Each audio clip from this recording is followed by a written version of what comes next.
Capítulo 8. Andando sobre as águas. Logo a seguir, compeliu Jesus os discípulos a embarcar e passar adiante dele para o outro lado, enquanto ele despedia as multidões. E despedidas as multidões, subiu ao monte, a fim de orar sozinho. Em caindo a tarde, lá estava ele, só. Entretanto, o barco já estava longe, a muitos estádios da terra, açoitado pelas ondas, porque o vento era contrário. Na quarta vigília da noite, foi Jesus ter com eles, andando sobre o mar. E os discípulos, ao verem-no andando sobre as águas, ficaram aterrados e exclamaram: "É um fantasma!" E tomados de medo, gritaram. Mas Jesus imediatamente lhes disse: "Tende bom ânimo, sou eu, não temais." Respondendo-lhe Pedro, disse: "Se és tu, Senhor, manda-me ir ter contigo por sobre as águas." E ele disse: "Vem." E Pedro, descendo do barco, andou por sobre as águas e foi ter com Jesus. Reparando, porém, na força do vento, teve medo e, começando a submergir, gritou: "Salva-me, Senhor!" E prontamente Jesus estendeu a mão, tomou e disse: "Homem de pequena fé, por que duvidaste?" Subindo ambos para o barco, cessou o vento, e os que estavam no barco adoraram, dizendo: "Verdadeiramente és Filho de Deus." Mateus 14, 22-33. Você é Pedro. Você, mãe desse pequeno rebanho de crianças. A maternidade é um mar feroz e agitado. É o vento batendo nas ondas, a tempestade no horizonte, o tumulto nas águas. A maternidade é maior do que podemos prever. Você está se agarrando ao seu barco, que está a certa distância da terra, e a tempestade é mais forte do que você imaginou que seria. E então, em meio ao caos, Deus a chama ao ensino domiciliar. O Senhor a chama para caminhar sobre as águas. Venha. Educação domiciliar? Preciso praticá-la também? Tende bom ânimo. Sou eu, não temais. E então você começa a praticar o ensino domiciliar. Você sai do barco. Surpreendentemente, as ondas não a atingem. Você sente o vento batendo forte, ameaçando derrubá-la. Você mantém seus olhos fixos em Jesus. Ouve a clareza de sua voz enquanto Ele a convida a se aproximar dele. Você se aproxima de Cristo. Você está caminhando sobre as águas. Assim como acontece com todas as mães que praticam o ensino domiciliar, as dúvidas surgem. Talvez a sua família pense que você é louca. Talvez seus vizinhos comecem a fofocar da sua vida. Você se sente incapaz e começa a pensar como conseguirá administrar tudo. Seu filho passa a maior parte do tempo brigando e murmurando. Você perde a paciência, fica frustrada, brava e esgotada. Você percebe que o seu filho do ensino fundamental está atrasado em matemática e que nunca ensinou seu filho do segundo ano do fundamental a amarrar os cadarços ou qual é o endereço da casa de vocês. Você começa a ver seu lar desmoronando. Assim como aconteceu com Pedro, o vento está soprando, contrariamente você começa a afundar. Bem-vinda à profundeza. Gelada, não? Sim, eu sei, já estive lá. Posso sugerir que leia a passagem de Mateus novamente? Vá em frente, eu espero. Imediatamente os discípulos clamaram aterrorizados. Então Cristo falou com eles imediatamente. Pedro clamou: "Senhor, salva-me!" E imediatamente Jesus estendeu a mão para salvá-lo. Talvez sua obrigação pareça impossível. Na verdade, provavelmente é impossível. Também é impossível andar sobre as águas. Mas me parece que Jesus não teve que se esforçar tanto para ajudar aqueles homens com essa impossibilidade.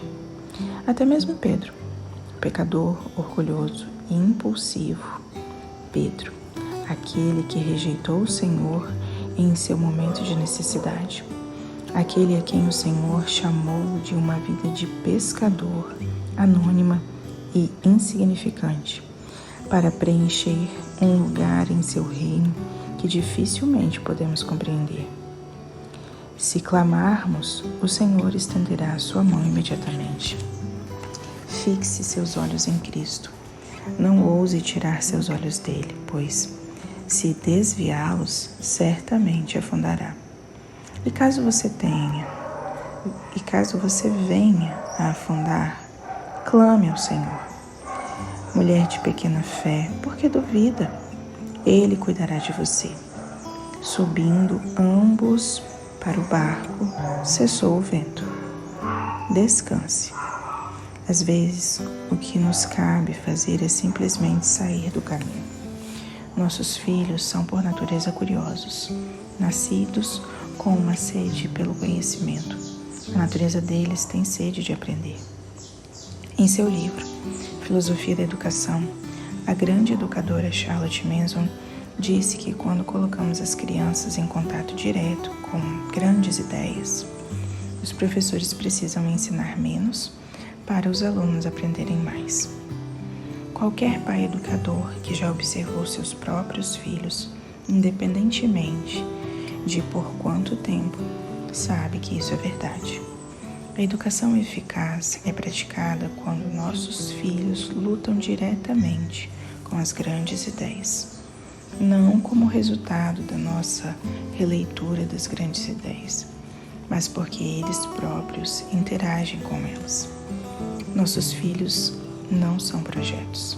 Se pela graça do Senhor nos lembramos constantemente de que nossos filhos foram criados à imagem de Deus, e ainda mais importante, se conseguimos sempre tratá-los dessa maneira, independentemente da bagunça e do caos, então aí sim estaremos aptos a ensinar com serenidade. É nessa essência que reside a razão de assumirmos essa importante e difícil responsabilidade da educação domiciliar, pois a escola pública não enxergaria nossos filhos como portadores da imagem divina. Após recitarem o juramento à bandeira, não haveria oração matinal, nem a recitação do credo níceno. Meus filhos perderiam inúmeras oportunidades de amar seus irmãos e de formar profundos laços com eles, conosco, seus pais, e com o material escolhido a dedo para nutrir sua mente.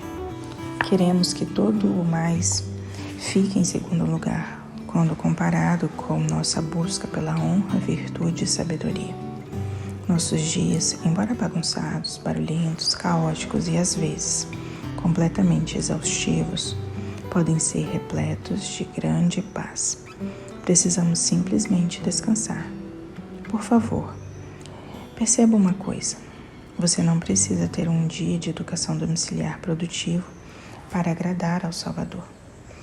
Você não precisa ter uma casa limpa para agradar ao Salvador. Você nem mesmo precisa ter filhos comportados para agradá-lo. No final das contas, não importa se você terminou todos os problemas de matemática, passou por uma lição inteira de ortografia, ou se seu filho ama aprender conforme o seu agrado. Você está cultivando e nutrindo seu filho como uma árvore, e as árvores dão fruto, cada uma em seu tempo. Temos uma visão de longo prazo. A consistência percorre um longo caminho no cultivo do nosso jardim. Para a mãe educadora, sucesso significa cumprir com suas responsabilidades para com o seu filho todos os dias. O que importa é que busquemos imitar a Cristo. O mais importante é que ordenemos nossos amores, a fim de que nosso coração reflita melhor o coração do Senhor. Muitos serão os dias em que as listas de afazeres não serão tocadas, livros não serão lidos e as coisas não sairão perfeitinhas. Não importa o quanto nos esforcemos. Pare de se esforçar. São Jerônimo disse certa vez: nossa parte é oferecer o nosso melhor. A parte do Senhor é fazer aquilo que não conseguimos fazer. Há muito a ser aprendido do barro, e Chesterton nos diz que se vale o esforço, vale mesmo que não saia da forma ideal. Nós nos entregamos como oferta a Deus. Apresentamos nossos filhos a beleza, a bondade e a verdade. E encerramos os esforços da nossa ansiedade. Essa é a forma de ensinar com serenidade.